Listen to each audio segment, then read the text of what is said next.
Ladies and gentlemen, there's something sacred about the world at 4 a.m. It's quiet, still, empty, and yet full of potential. Most people are still asleep.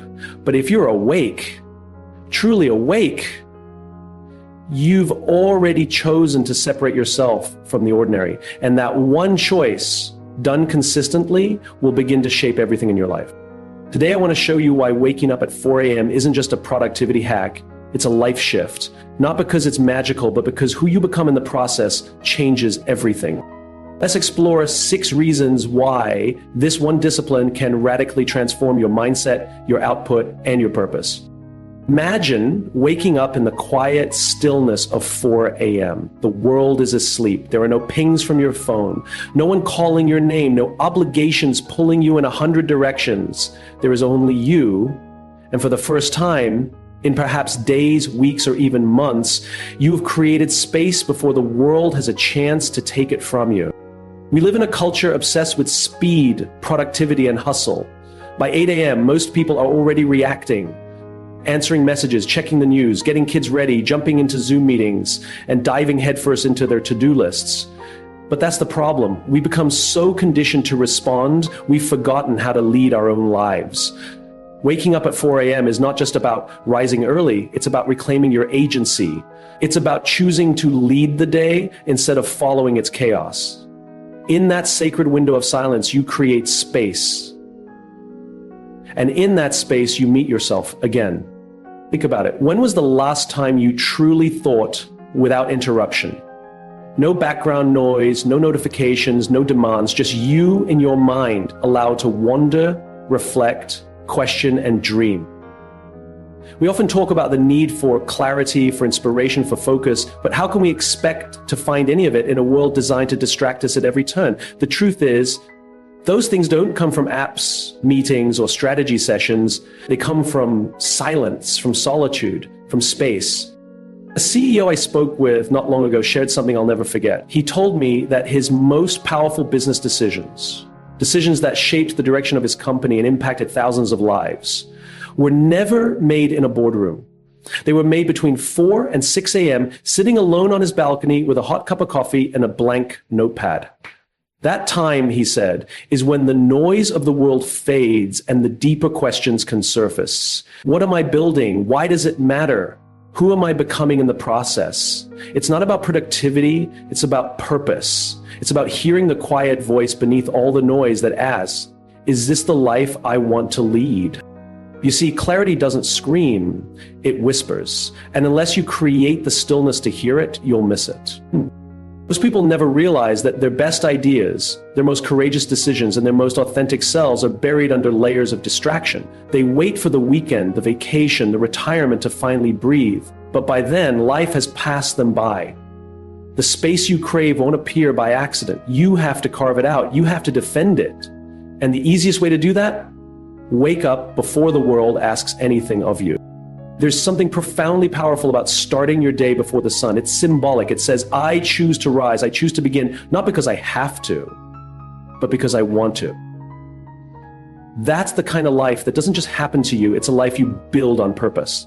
When you begin your day from a place of intention, everything else shifts. You're not just reacting, you're creating. You're not just surviving, you're designing. And that difference can change everything. I've met artists, entrepreneurs, athletes, parents, and students who all share the same story. They were burned out, overwhelmed, stuck in cycles they couldn't break. Until they made one small but radical change. They woke up early. They started the day with themselves instead of everyone else. They journaled, they meditated, they planned, they prayed, they sat in silence. And from that simple habit, everything started to change. Not because 4 a.m. holds magical powers, but because they created the space to remember who they were and what they were here to do.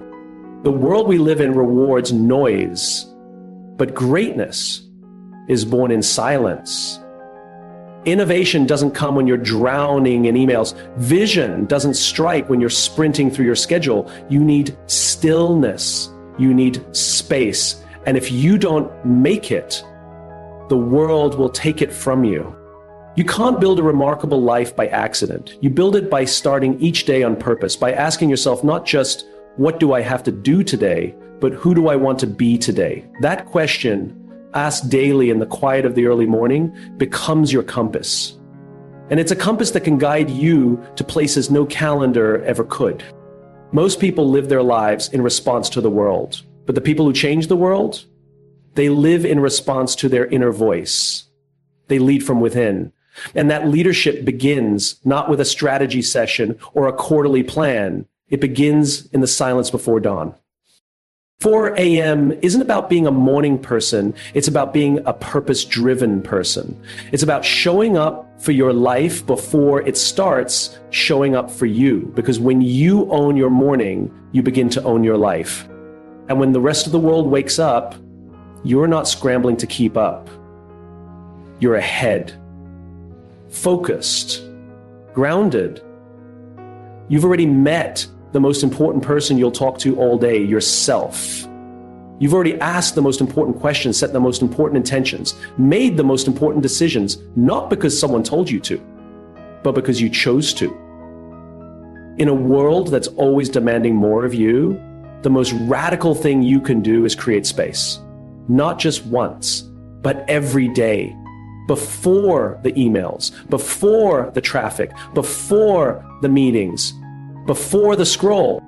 Create space before the world demands it. That's where your power lives. That's where your clarity hides. And that's where your life begins. Most people misunderstand discipline. They imagine it as restriction, as self-denial, as some kind of internal punishment doled out by the version of ourselves that's always trying to play the role of the strict parent. But discipline, when truly understood, is the opposite of punishment. It's the birthplace of freedom. Freedom to show up, to follow through, to create, to lead, to live fully. And not just occasionally, not just when it's easy, but consistently. That's where the power lies. Waking up at 4 a.m. is not a goal. It's not a trophy. It's not even about the time.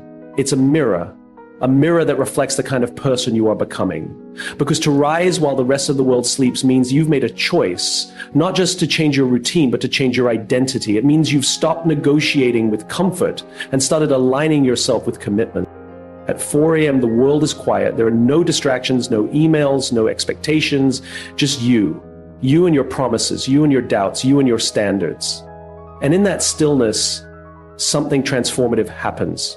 You start to feel your own potential, not in a grand motivational poster kind of way, but in a raw, grounded, deeply personal way. It's not hype, it's habit. It's not adrenaline, it's alignment. Discipline is not something you summon when you feel strong. It's what shows up when you feel weak. It's what carries you when motivation disappears. And motivation will disappear. That's its nature. It's unreliable. It fluctuates. But discipline is a decision you make once, and then you honor it again and again and again until it stops being something you do and starts becoming who you are. When you rise at 4 a.m. because you said you would, not because your bed felt uncomfortable, not because your schedule demanded it, but simply because your word matters, you begin to rebuild the most important relationship in your life, the one with yourself. And when you trust yourself at that level, you show up differently everywhere else. You no longer need to prove anything to anyone. Your actions already speak. Your presence already declares who you are. It leaks into your fitness, not because you're chasing aesthetics, but because your body becomes a reflection of your internal structure. It leaks into your relationships, not because you become more likable, but because you become more reliable. People begin to count on you because you've learned how to count on yourself. And in your work, it becomes the silent edge. While others scramble for hacks and shortcuts, you're showing up every day, consistently, regardless of how you feel. And over time, that becomes unstoppable. Greatness was never reserved for the most talented. It's reserved for the most disciplined. The ones who are willing to do what's necessary, even when it's not convenient. Because convenience is the enemy of growth. It tempts you with ease, it seduces you with comfort, but it robs you of transformation. You don't wake up inspired every day, but you wake up anyway. You don't always feel powerful, but you move forward anyway. You know, that greatness is not built in moments of ease. It's forged in moments of effort. Discipline isn't glamorous. No one claps for you at 4 a.m. There's no audience, no applause, no external reward. And that's exactly why it works. Because it's in those moments, those quiet, unseen, uncelebrated choices, that your identity begins to shift. You're no longer someone who tries to be disciplined. You are disciplined. You don't just act with integrity, you are integrity. And when your identity starts aligning with the habits you've chosen, change becomes inevitable. It's not always loud, it's not always pretty, but it's always powerful. We live in a world that celebrates outcomes, but what really matters is the process, the reps, the early alarms, the small, consistent decisions that no one sees. Everyone wants to shine on the stage, but few are willing to practice in the dark. Yet the dark is where confidence is born. Confidence doesn't come from success, it comes from evidence. The evidence that you said you would and you did over and over. When it was hard, when it was boring, when it didn't feel worth it, you still showed up. And slowly your life begins to change, not because of one giant leap, but because of thousands of tiny, quiet steps. You become more resilient, not because you avoid pain, but because you've learned how to push through it. You become more focused, not because life gets easier, but because your distractions lose their power. You become more confident, not because you fake it, but because you've earned it. Every time you choose discipline over comfort, you cast a vote for the kind of person you want to become, and enough votes cast over time begin to define you. So if you're waking up at 4 a.m., do it not for the productivity, not for the hustle, not even for the results. Do it because of who you have to become in order to keep that promise to yourself. Do it because that version of you, the one who honors their word, the one who shows up without needing a cheerleader, the one who rises before the world starts demanding from you, is the version that can handle anything. Discipline is how we practice becoming that person. Not once, not occasionally, but every single day. That's how identity's built. By the time the world rubs the sleep from its eyes, you've already aligned your mind, body, and spirit. While others are tangled in their blankets, wrestling with alarms and excuses, you're in motion. Not rushing, moving with intention, not reacting, creating. This is more than productivity, it's presence. It's a declaration to yourself and the world, I'm in charge of how this day begins. There's a sacred stillness in those early hours, a silence that doesn't just surround you, it supports you. In that quiet, there are no demands, no emails, no noise. Only choice. You can choose to breathe, to stretch, to think. You can hear your own thoughts before they're drowned out by the needs of others. And that's the moment momentum is born. Not when the to-do list starts, but when you start being before you start doing. Momentum isn't about speed, it's about alignment. When you rise before the sun, you give yourself the space to set your emotional compass. You decide how you want to feel, what kind of energy you want to carry, and how you'll respond to the inevitable friction of life. Most people stumble into their day already behind, checking notifications before brushing their teeth, reacting to a world they haven't even mentally entered. But you've already arrived, you've already owned your morning, and that ownership radiates. Behavioral scientists talk about the fresh start effect, the psychological power of a new beginning. Think about the energy we feel on New Year's Day, on birthdays, or the first day of school. Those are moments where we feel invited to change, to begin again. But what if that opportunity wasn't once a year? What if it happened every morning? That's the power of waking up early. It gives you a clean slate, a reset, a chance to take the pen and write the story of today with clarity and conviction. And here's the secret. The momentum you build before the world wakes up doesn't stay in the morning. It compounds, it spills over into how you speak in meetings, how you show up for your relationships, how you handle stress. You've already had a win, you've already made progress. That creates a sense of internal credibility. You trust yourself. You showed up when it was hard. You followed through when no one was watching. That kind of integrity fuels a confidence that doesn't shout, it shows. And that confidence, it's contagious. People feel it. They don't know why, but they listen more when you talk. They lean in a little closer because you're not carrying the weight of procrastination or self-doubt. You're carrying purpose, and purpose has a posture. Let's be honest. Waking up early isn't easy. It's not glamorous. There's no audience, no applause. But that's why it matters. Because greatness is rarely built in front of a crowd. It's built in those unseen moments when you choose discipline over comfort, when you choose growth over ease. You don't rise early because you have to. You rise because you're becoming someone who values preparation over panic, someone who builds their foundation before the storm, someone who leads themselves before they ever try to lead others. Look at the most grounded, centered people you admire. Their strength doesn't come from chance. It comes from rhythm, from rituals that ground them in who they are, from quiet victories that no one sees but change everything. When you win the morning, you don't just win the day, you win trust with yourself. You prove again and again that you are capable of more than most are willing to try. And it's not about being better than anyone else. It's about being better than who you were yesterday. It's about creating a small, private victory that no one can take from you. Because when you've already had that time to read, reflect, breathe, and move, then life doesn't throw you off. It merely adds texture. You don't chase balance, you build it before the world has a chance to take it away. Momentum is not just a motivational concept. It's a biological one. Your body learns your rhythm. Your brain wires itself to expect growth in the morning. The more consistently you do this, the easier it becomes. What felt like sacrifice becomes sanctuary. What felt like early becomes essential. And that's when transformation begins, not in giant leaps, but in small, consistent moments of showing up when it would be easier to stay in bed. And you don't have to do it perfectly. Some days the workout is shorter, the journal entries are messy, the meditation drifts, but that's okay because it's not about perfection. It's about presence. It's about keeping your promises to yourself. It's about saying, I matter enough to start my day with me. And yes, the world may never see what you did at 4 a.m. They may never know about the sweat, the silence, the self-talk, but you will. And you'll walk into the day not needing the world to validate you because you've already validated yourself. That's the gift of momentum. It's not just about getting ahead. It's about starting centered. And when you do that day after day, something beautiful happens. You stop living life on defense. You stop playing catch up. You start creating. You start leading. You start becoming. And that version of you, the one who shows up before the world even opens its eyes, isn't waiting for motivation. They've already started moving.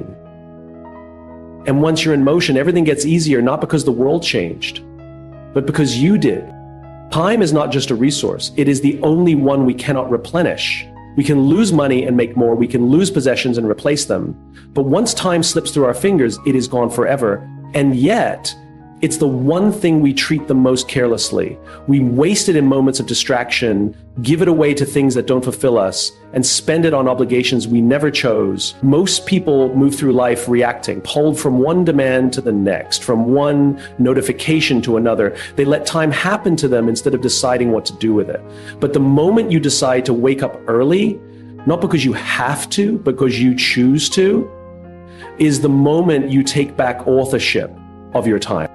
There is something sacred about the hours before the world begins to stir, when everything is still and there's no pressure to perform, no emails to respond to, no expectations to meet. It's in that space where intentionality is born. Waking up at 4:30 in the morning isn't about proving how tough you are. It's about being clear on what matters to you. You begin to design your life around your values instead of your circumstances. You stop waiting for the perfect time and start carving time out of what you already have. That is how transformation begins. I once worked with Maya, a single mother who was juggling a full-time job, 2 kids, and a dream she'd almost forgotten she had. Every day she came home exhausted and frustrated, too tired to work on the business plan she scribbled down years ago. When I asked her when she felt most in control, she laughed and said, "Never." But what we uncovered was this: her chaos wasn't just about her schedule. It was about how she related to time. She believed she had none, but belief is a powerful thing. It can be a prison or a doorway. And for Maya, once that belief shifted, so did her entire rhythm. She began waking up at 4:30 a.m., not because it was easy, but because it was the only space in her life that felt like hers. She used the first 20 minutes to read something that inspired her. Then she would sit with her notebook, working on her business plan bit by bit. It wasn't grand or flashy, it was consistent. And what started as 20 minutes became 40. What was once a scribbled idea became a registered business. And 6 months later, she had a product on the market and 10 paying clients. She didn't magically get more hours in her day. She just stopped wasting the ones she had. She stopped treating time as something to survive and started treating it as something to shape. That's what waking up early does. It turns you into an architect. Suddenly, your evenings become intentional because you want your mornings to count. You start saying no to late night distractions because they steal from your purpose. You begin to guard your energy not out of selfishness, but because you finally know what it's worth. You begin to notice which habits fuel your mission and which ones drain it. You realize that discipline is not a punishment, it's a declaration. It says, I know where I'm going, and I'm not going to let comfort steal it from me. It's not just about what you do in those early hours. It's about who you become in the process. Someone who shows up, someone who chooses, someone who refuses to be at the mercy of the day. Think about the difference between starting your morning reacting to a blaring alarm, rushing through breakfast, scrolling through social media and being late to a meeting, versus waking up with clarity, moving with purpose, and beginning the day with a sense of ownership. One puts you on defense, the other puts you in command. And it's not just about productivity, it's about peace. When you have space in your morning, you create space in your mind. You have time to think, reflect, set your tone. You're not chasing your day, you're leading it. That shift alone can ripple into every corner of your life. Your relationships improve because you're not always anxious and reactive. Your work improves because you're focused and grounded. Your health improves because you're not running on adrenaline and stress. But most importantly, your self-worth improves because you start to believe that you deserve to live on purpose, not by default. Most people think that the problem is time, but the real issue is alignment. When your time isn't aligned with your values, you will always feel drained. But when you align your schedule with what truly matters to you, even the most ordinary moments become meaningful. That's the gift of early mornings. They hold up a mirror to your life and ask, are you living it on purpose or on autopilot? Choosing to wake up early is not about perfection. It's about intention. It's a small, powerful rebellion against a world that tells you to be constantly available, constantly reacting, constantly chasing. It's a quiet declaration that your life is yours to lead, that you get to choose what matters, that you're not too busy, you just haven't prioritized yet. And that's where the real power lies, not in the clock, but in the choice. Because time is not just what's on your calendar. Time is how you show love. Time is how you show commitment. Time is how you say yes to yourself. And when you start giving yourself those early hours, those quiet, uninterrupted, sacred hours, you're not just getting more done. You're becoming someone who is no longer at the mercy of the day, but someone who leads it, someone who doesn't just live time, but shapes it. You become the architect of your time. And when that happens, your entire life begins to reflect it. At some point, we all have to face the question we've been avoiding. Who are we when no one's watching? Not the version we post online, not the person shaped by expectations or obligations, but the raw, unfiltered self, free from noise, free from judgment. That's the person you meet in solitude. And waking up at 4 a.m. isn't about productivity or hustle culture. It's about choosing to be alone, not because the world demanded it, but because you need to hear yourself think. Because before the world begins to place its demands on you, you need a moment to just be. In today's world, we've confused constant connection with companionship. We've replaced reflection with reaction, notifications, timelines, content, every second filled with something that keeps us outside of ourselves. But there's a sacredness in solitude that no feed can replicate. It's not loneliness, it's not isolation, it's intimacy with your own spirit. And that's a relationship too many of us have abandoned. When you're alone in those early hours, there's no performance. There's no need to be interesting, to be liked, to be understood. There's only the quiet. And in that quiet, you begin to uncover truths buried beneath years of distraction. You start to hear your own voice again. The one that used to dream without limits. The one that once believed it was worthy even before the world tried to convince you otherwise. Think about how rare that is. Most of us go days, even weeks, without a single moment of true silence. We avoid it like a mirror we don't want to look into. But it's only in silence that you confront the deeper questions, the ones that actually shape the direction of your life. What do I want? Who am I becoming? What's still hurting? What have I sacrificed for approval? Solitude is not a place you escape to, it's a place you return to, it's home. And when you start your day from that place, you build a foundation that's real. You begin your day not from a to-do list, but from self-awareness. You're no longer reacting to the world, you're responding with intention. That's the power of tapping into solitude. Look at the people who changed the world. Leaders, artists, visionaries, they all had something in common. They weren't afraid to be alone. Benjamin Franklin used his mornings for reflection and clarity. Toni Morrison wrote before dawn because that was the only time the world was quiet enough to let the words come. Steve Jobs took long, silent walks to make the most important decisions of his life. They didn't seek solitude because it made them more productive. They did it because it made them more them. When you spend time in solitude, you begin to understand your fears, not from a place of anxiety, but from a place of curiosity. You start asking, what am I really afraid of? Failure? Or being seen trying and not being enough? Rejection? Or the possibility that someone sees the real me and walks away? Those questions don't have quick answers. But in the quiet, you stop being afraid of the asking. The early hours don't just give you stillness, they give you sovereignty. That moment before the rest of the world demands your energy is when you reclaim it. And when you meet yourself in that space, without filters, without noise, you're reminded that the relationship you have with yourself sets the tone for every other relationship in your life.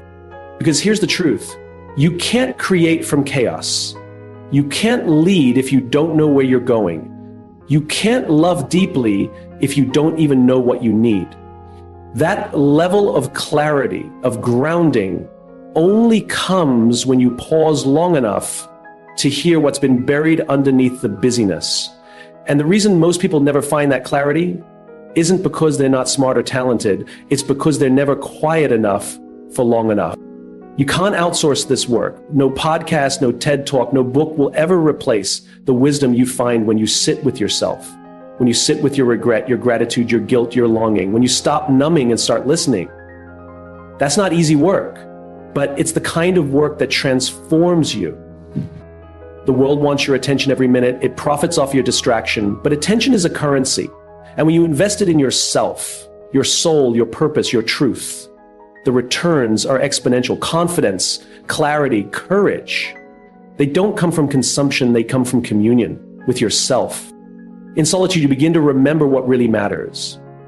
You strip away the comparison, the chasing, the proving, and you come back to presence, to enoughness, to being, not just doing. And from that place, you stop measuring your life in likes and followers and start measuring it in moments that moved you, lessons that shaped you, choices that align with your values. So no, solitude isn't isolation. Isolation is what happens when you feel alone, even in a crowd. Solitude is what happens when you feel connected, even in your aloneness.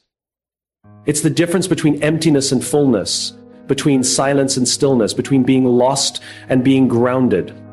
You don't need more followers. You need more mornings with yourself.